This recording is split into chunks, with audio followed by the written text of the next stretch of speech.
kama hizo za majukwaa ya kisiasa utazipata kwenye Uchaguzi Express. Endelea kutufuatilia hadi itakapotimia muda huo. Kwingineko, kesi inayomkabili mwenyekiti wa Chama cha Demokrasia na Maendeleo Chadema Tundu Lissu imeendelea leo Alhamisi ya Oktoba 16 katika Mahakama Kuu ya Tanzania masjala ndogo ya Dar es Salaam kwa mshtakiwa Tundu Lissu kumaliza kumuuliza maswali ya dodoso shahidi wa pili wa Jamhuri John Kaya. Egbert Alfred anatuandalia taarifa ifuatayo.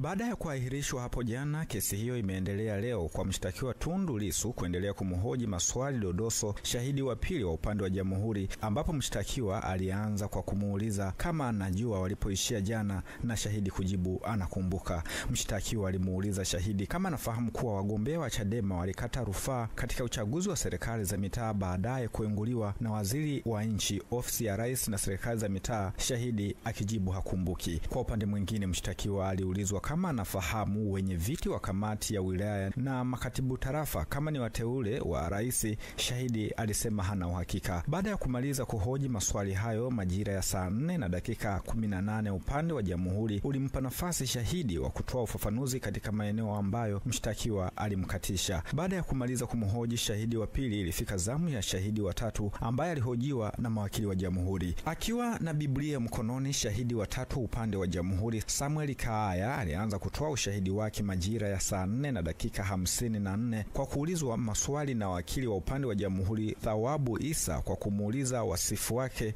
shahidi wa tatu kati ya mashahidi 30. Akijibu maswali kutoka kwa wakili wa serikali Isa, shahidi wa tatu alisema yeye anajihusisha na kupiga na kurekodi picha za video za uhalifu katika jeshi la polisi, wakiwemo utuhumiwa wa uhalifu na kufanya uchunguzi wa picha mnato. Mbali na majukumu hayo, shahidi namba 3 pia anafanya uchunguzi wa picha mbalimbali zikiwemo picha mjongeo na picha mnato. Akiulizwa na wakili wa upande wa Jamhuri kuhusu elimu yake, shahidi amesema elimu yake imegawanyika katika makundi mawili, ambapo kundi la kwanza ni kundi la polisi, ambapo mafunzo ya awali katika kundi hilo yalianza mwaka 2013 hadi mwaka 2024 ambapo alijifunza medani za kivita. Mafunzo mengine aliyoyapata kazini ni mwaka 2021 hadi mwaka 2022 akihudhuria mafunzo ya mkaguzi msaidizi wa jeshi la polisi, ambapo yalichukua miezi 4 kwa kujifunza uongozi pamoja na sheria ya ushahidi na kupewa cheo cha usaidizi wa jeshi la polisi na baadaye kupewa cheo cha ukaguzi mwaka 2025.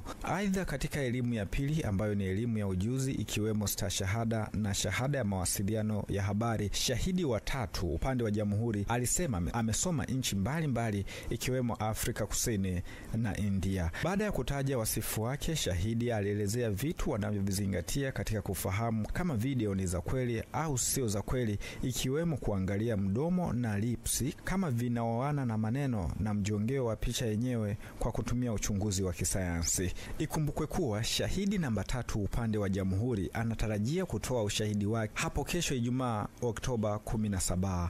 Egbert Alfred Jr, EATV, Dar es Salaam. Asante Egbert Alfred Jr kwa taarifa hiyo kutoka mahakamani.